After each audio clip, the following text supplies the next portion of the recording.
रसोई को पवित्र बनाओ, ये मेरे गोविंद का दूसरा मंदिर है।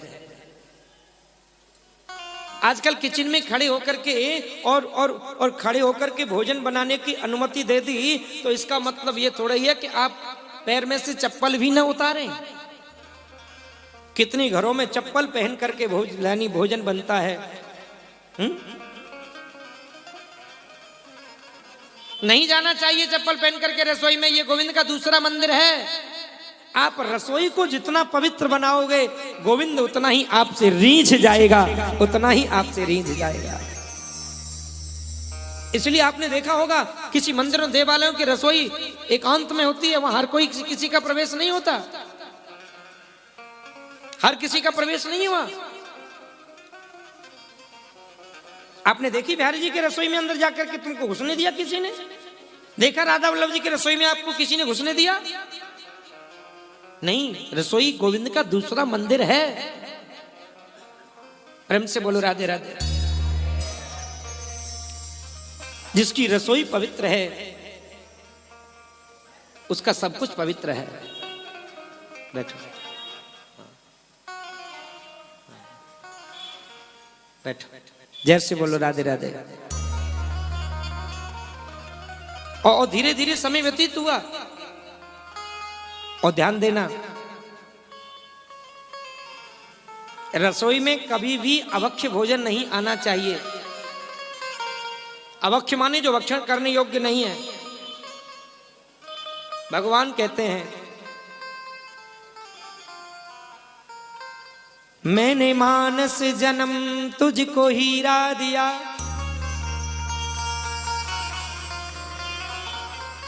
और जो तू समझने न पाए तो मैं क्या करूं। वेद गीता में तुझको बता सब दिया, तू समझने न पाए तो मैं क्या करूं। मैंने खाने को दूध दही माखन दिया, भोग मिष्ठान भी मैंने पैदा किया, और जीव जंतु को फिर तू सताने लगा। मांस मदिरा जो खाए तो मैं क्या करूं। कितने घर ऐसे हैं महाराज, आज उन घरों में मांस भक्षण होता है। आप एक विचार कीजिए कि जब हमारे डॉक्टर सुई लगाता है, एक छोटी सी सुई हमारे लगाता है, तो हम तड़प जाते हैं, घबरा जाते हैं।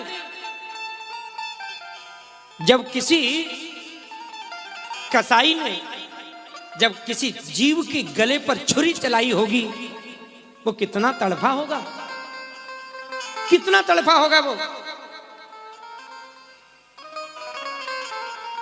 और तड़प तड़प करके मरने वाले की मांस को हम भक्षण करें, हम उसको खाएं। जिसने तड़प तड़प करके अपने प्राणों को त्यागा, उसके मांस के भक्षण करने वाला क्या कभी सुखी रह सकता है? उसको भी ऐसे ही तड़प तड़प के एक दिन मरना पड़ेगा, तड़प तड़प के मरना पड़ेगा। ध्यान देना, हमारे सनातन धर्म में कहीं भी किसी भी देवता को मांस बलि नहीं दी जाती है, कोई जीव बलि नहीं दी जाती। जीव हिंसा हमारे यहाँ है ही नहीं। अरे खुरचन, खीर मोहन, खीर खजला, जलेबी, कलाकंद, बालूशाही, मोहन थार, मेवा बाटी, मठरी, मसूर पाक, केक, रसगुल्ला, गुजिया, नमकीन, सेव, गठिया, सकल पारे, भुजिया, समोसा, पापड़, पकौड़ी, कचौड़ी, मगोड़ी बना करके खिलाओ। कौन मना करता है?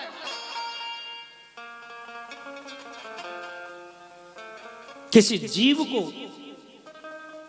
जब प्राण देने का अधिकार हमको नहीं है, तो किसी के प्राण निकालने का अधिकार भी हमको नहीं है, नहीं होना चाहिए।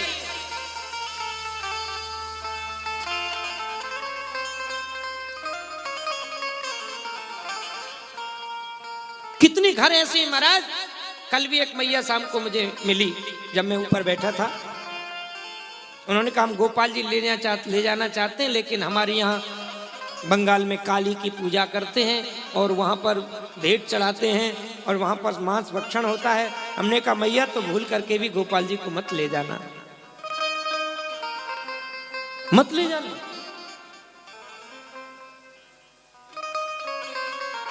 और प्रयास करो, अपने परिवारी जनों को समझाओ। और ये कथा जो है ना YouTube चैनल प्रेम रस धारा पर लाइव चल रही है। जो यहाँ नहीं आए हैं उनको यह लिंक भेजो और ये आज की कथा जरूर सुनवाना और बाद में जाकर के भी सुन सकते हो। ये कथा निकाल करके उन सबको समझाना, सुनवाना। हमारी पवित्र बुद्धि को भ्रष्ट करता है ये। रामचरितमानस का प्रसंग है कि जब कुंभकर्ण जगा, रावण ने जाकर के कुंभकर्ण को जगाया और उसको पता लगा कि ये जानकी का हरण करके लाया है, राम रावण का युद्ध चल रहा है। तो आज वो जगा है, उसकी बुद्धि पवित्र है। आज पवित्र बुद्धि से वह उपदेश देने लग गया और कहता है जगदम्बा सठ आन कर, जगदम्बा हर आन कर सठ चाहत कल्याण।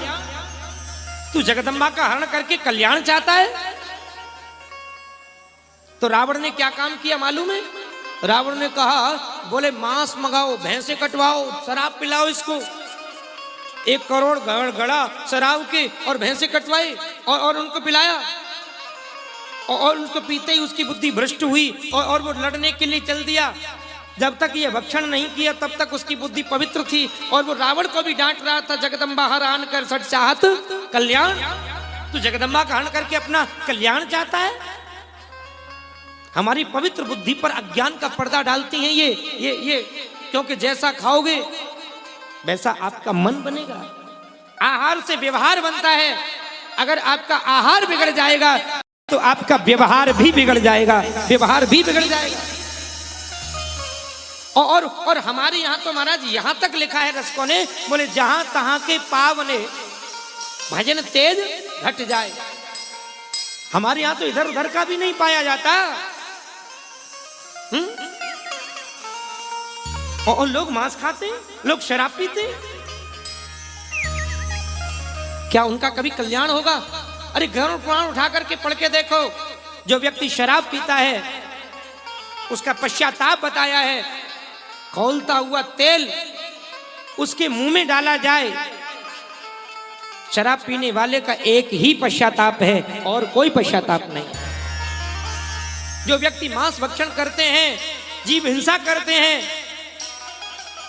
यम के दूत उसको पकड़ कर ले जाते हैं, एक वृक्ष पर उल्टा लटका देते हैं।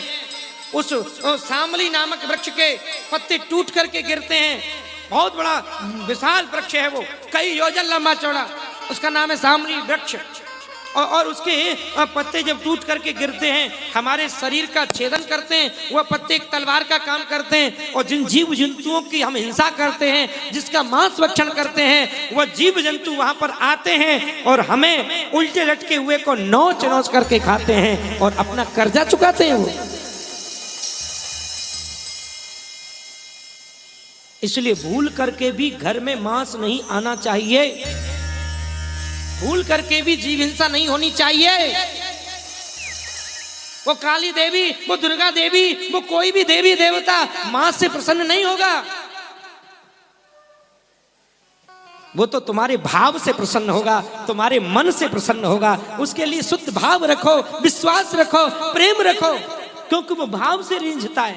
राम है केवल प्रेम प्यारा, प्रेम से मिलता है वो। और वो कहता है पत्रम पुष्पम फलम तोयम यो में भक्त्या प्रेक्षति। जो मुझे पत्ता फूल फल अन्यथा जल अपनी सच्ची भावनाओं से समर्पण करता है तो मैं निराकार में नहीं साकार में प्रकट होकर के पाता हूं, साकार में प्रकट होकर के पाता हूं। मैया यशोदा ने अपनी रसोई को इतना पवित्र बनाए रखा है कि कृष्ण को भी अंदर नहीं जाने दिया। आजकल एक और बड़ी समस्या है महाराज, घरों में परेशान होना पड़ता है घर से बाहर जाने से और लगी थूकने चूल्हे में औरत भी जर्दा खाने से।